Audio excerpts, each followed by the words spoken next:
Hey, and welcome to the Meditations and Musings podcast. I'm Elena Lipson. I'm a mama, I'm a wife, and I'm the founder of the Divine Self-Care Circle membership and the Virtual Retreat Academy. I don't believe that you have to sacrifice your body, your health, or your family in order to create true abundance and prosperity. I believe in living based on the divine feminine metrics of success, and these include pleasure, play, ease, grace, and a slower pace. Each week, I'll bring you 1 to 2 new episodes. One of these will be a guided meditation that you don't have to do on the meditation pillow, and the other will be a conversation to help you access your inner wisdom, to ignite abundance, and inspire others to do the same. I invite you to join me on this journey back to the magic of a divinely aligned and well cared for you. And now, join me for today's episode. Welcome to the Meditations and Musings podcast. This is Elena Lipson, and I am in my living room today because my son and my husband just went to the gym. And we have a new dog as well as our other dog. We have our 11-year-old Chihuahua Dachshund mix who is 11 years old. She's awesome, but she's not like a real dog. She's more like a cat.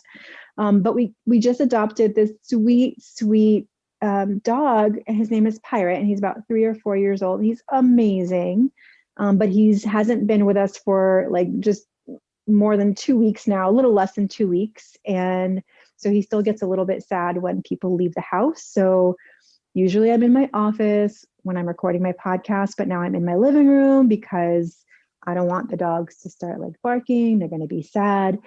And Pirate is right now, as I'm speaking, standing and looking at the front door, hoping that my son and my husband magically appear again.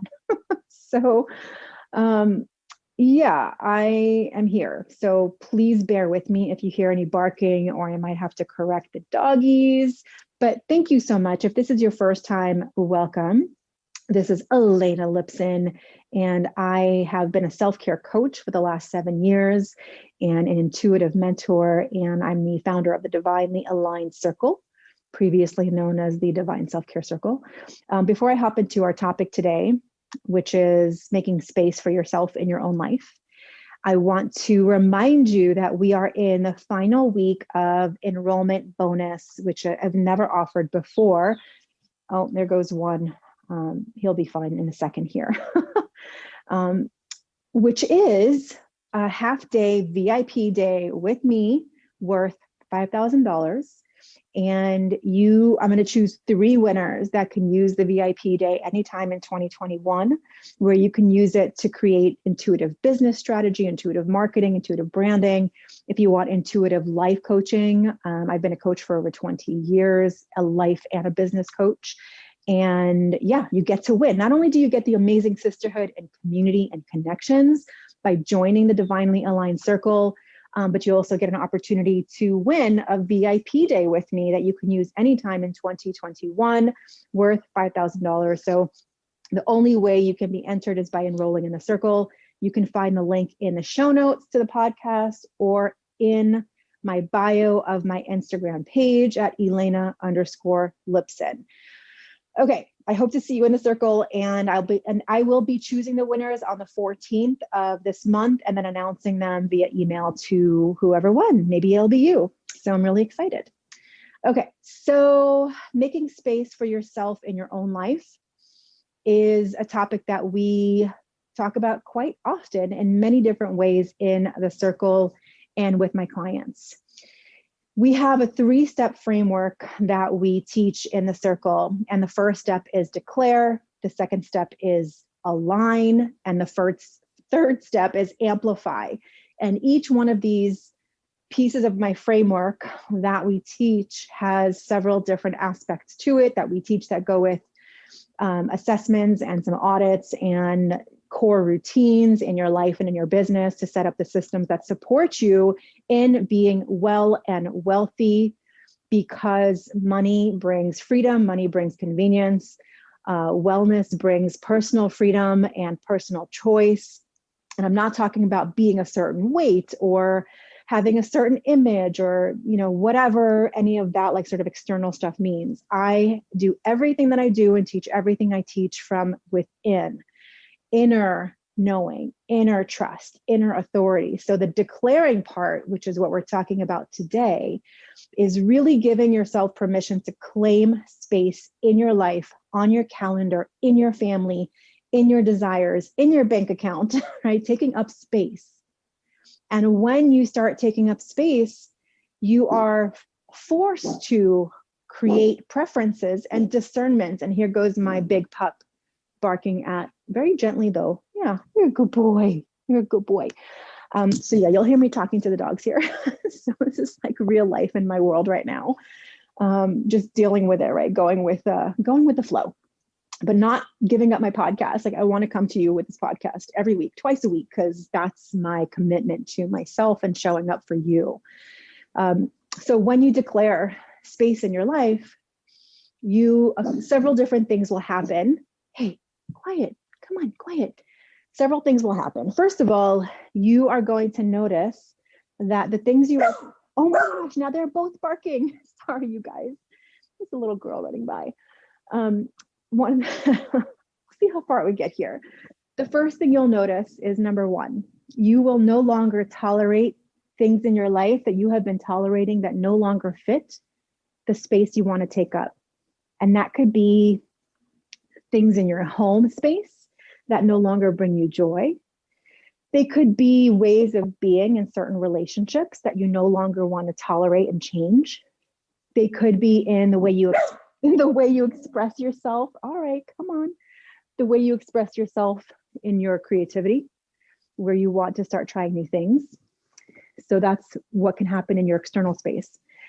In your internal space, or with other people in connection with your internal space, you might start noticing once you declare things that you want, that other people get upset with that, right? Like if you all of a sudden decide that like the people in your house have to do their own laundry, or you decide that you're going to start investing and getting some support in your home or in your business, right? You might start getting opinions from other people around you, especially those in intimate relationship with you.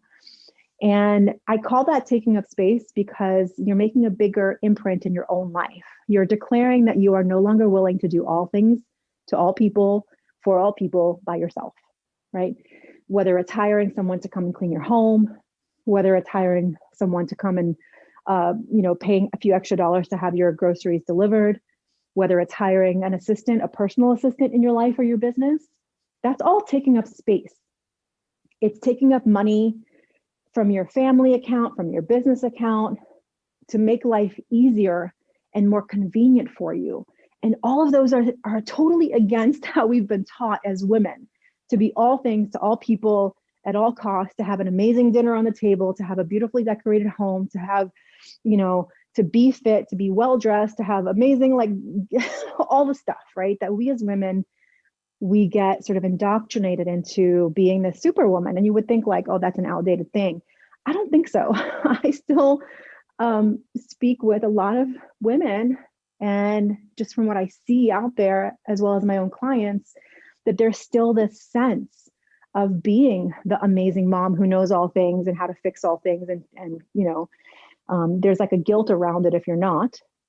How to be the sexy, sort of provocative partner in the bedroom, how to have all your money shit together, how to have, like I said, the dinner on the table, like all that stuff, right? All the stuff, besides having an amazing circle of ride or die friends that you're always spending time with, and the perfect vacations plan for when we can, please, dear God, travel again, right? So we still have this like, oh, and we have to be perfect spiritual beings too, right? We have to be like meditating all the time and journaling all the time. And I mean, come on. I mean, personally, I have 2 dear friends in the last year who are dealing with breast cancer, who have had more stress in their lives than any one person like should have. And that's just like my little intimate circle, right? And how many other women do we know who are getting, ill and diagnoses and like just stuff happening where we're like, can we just remember that it's okay to rest? Can we just remember that it's okay to create space for ourselves in our lives, to take a bath in the middle of the day, to nap if you need to go for a walk, to just do nothing, to read a good book, to like really take time to be patient with ourselves and our own growth, to let our house be messy if we need to, like take up freaking space, right? Not to constantly be bending over and like just contorting ourselves into some version of ourselves that someone else thinks we should be, right? One other way that we diminish ourselves and we don't declare ourselves is we let other people's opinions, expectations, and approval lead us and guide us and shift us and change us. One of the master classes that I teach inside my circle is called the 6 false agreements that women make. And the big idea behind that is that we are living our lives based on other people, what other people think we should do, getting approval from other people, getting permission from other people, right? Asking other people for opinions. Like, no, screw that, right? I think there's a time in our lives, and I see younger and younger women getting it, which is awesome. Because for a lot of women, it takes decades to get this, when they're finally like fed up with living for other people, that they finally decide, wait a minute, I need to make time for me. And I'm suggesting we don't have to burn down our entire lives in order to make space for ourselves. That in fact, we can have this beautiful, fulfilling, rich life, complicated, messy, terrible, wonderful life, when we make time and space for ourselves, when we declare what we want, when we declare that we are leaving the house because it's our time to go and be out, or whatever, right? Whatever version that version is for you. One of the first things I do with one-on-one clients is we do this really cool sort of self-care audit. Like we audit all the areas of our lives, of your life, where we start to look at, you know, what are the containers that you've been sacrificing in? Is it friendship? Is it wellness? Is it playfulness? Is it creativity? Is it money? Is it, what is it? What have you been holding back on? What have you been sacrificing? What have you been denying yourself because of other people's expectations and approval and needs, right? And I'm not suggesting that we stop doing for other people. I'm not suggesting that we stop being in relationship with other people. Like I love, like for me, I'm pretty independent. I rarely ask for opinions, but that's been a double-edged sword for me too, because I've had to teach myself and learn how to ask for support. So I know this topic intimately, right? I remember my first boyfriend when I was younger, my teens.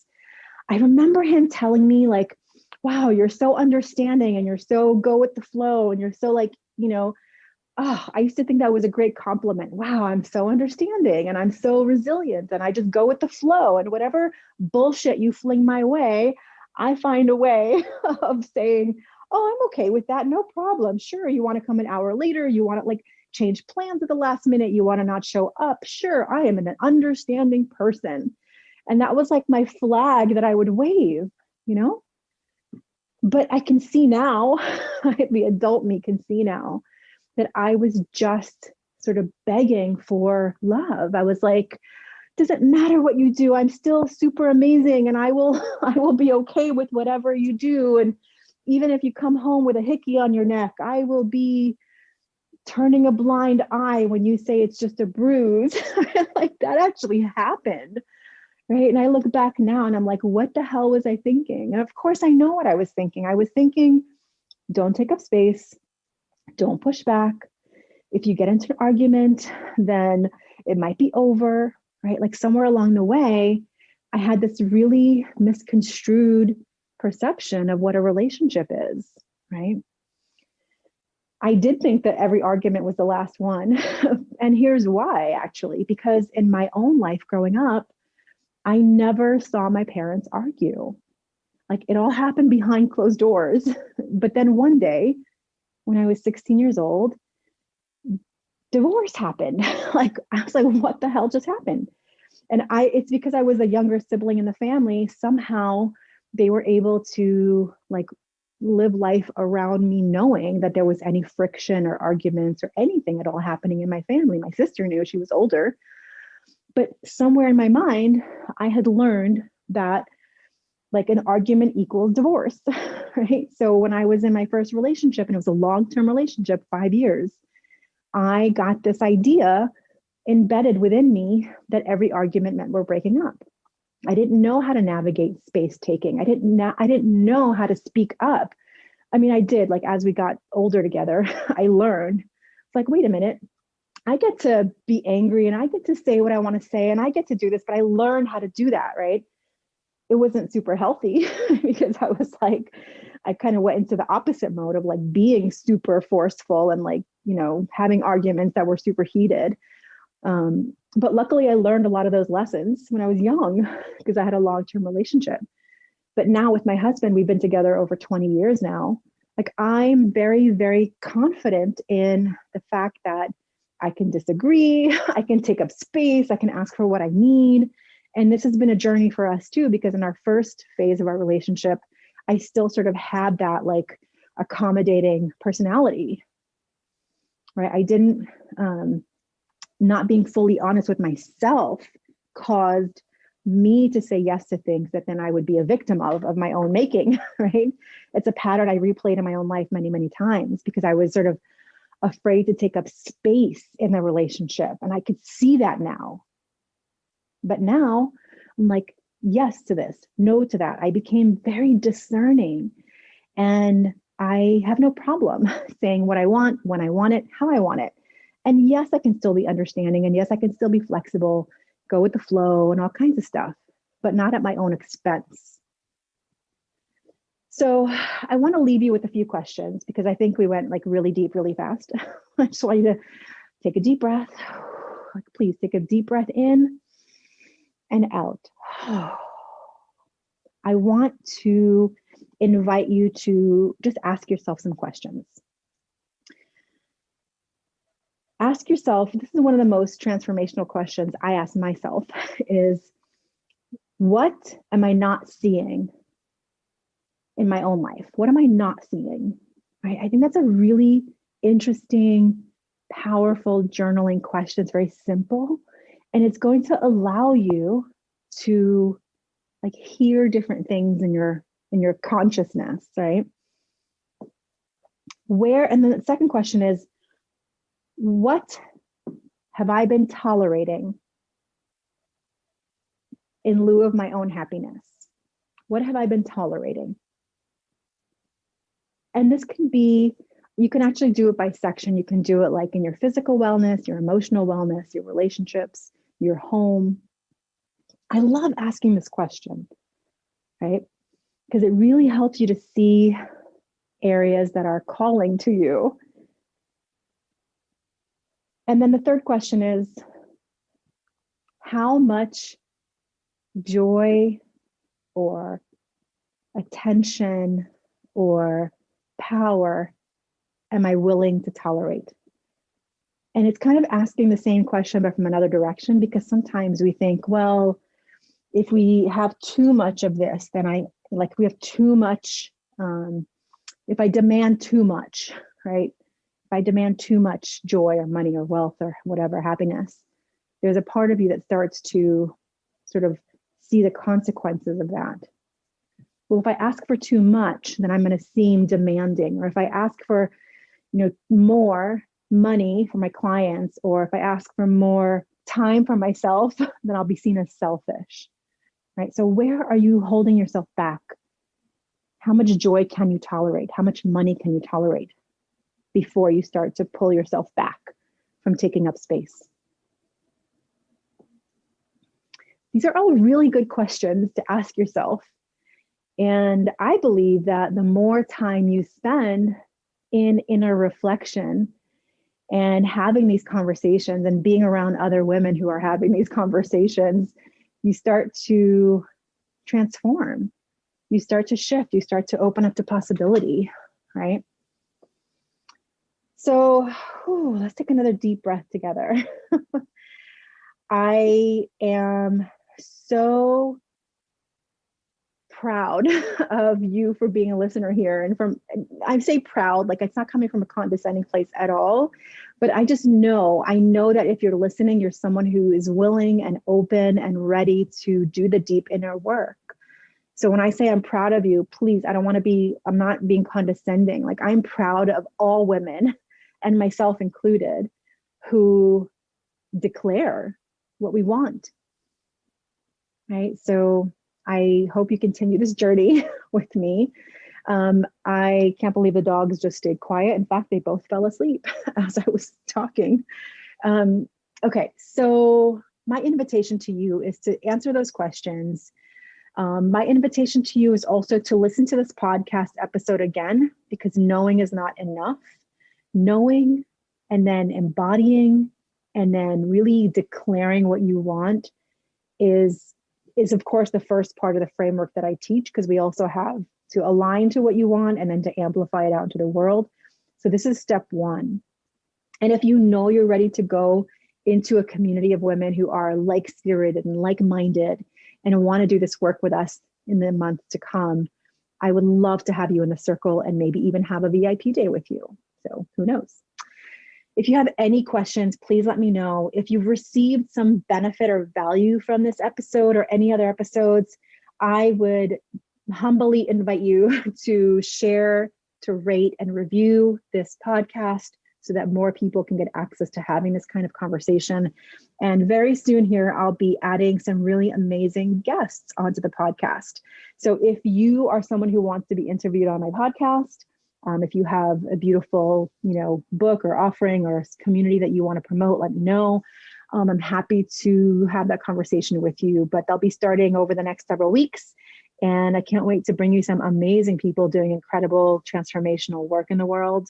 And every episode that's an interview is going to be kind of like a workshop style, where we invite you to bring a pen and a journal and to really do the work. Because again, knowing is not enough. Knowing is just like step 0.1, right? Knowing and reading a book is not the same as embodying and integrating and processing the information and then living it in a way that feels good to you. So thank you so much for being here. I will see you on the next episode of the Meditations and Musings podcast. And as always, please take a snapshot of this podcast, tag me on Instagram. I would love to share you and your work as well. This is Elena Lipson, and I'll see you next time. Take care. Thank you so much for listening and learning about the new divine self-care way of being in your life, business, and the bedroom based on the divine feminine metrics of success: pleasure, play, ease, grace, and a slower pace. If you're ready to bust the myth of overwhelm and tap into an inspired start to each day, I've put together a free video series for you to help you start each day with energy, inspiration, and ignite that inner pilot light which attracts joy, magic, and synchronicity. You can access my 3-step magic morning practice to help you ignite your inner light and attract the abundance that you're craving. Head on over to elenalipson.com/gift. And if you enjoyed this episode, I would so love if you share it with a friend, a sister, a mother, a daughter, and please leave a review. That is how the magic starts to ripple out. Here's wishing you a day full of beauty, magic, and divine self-care. I'll see you next time at the Meditations and Musings podcast.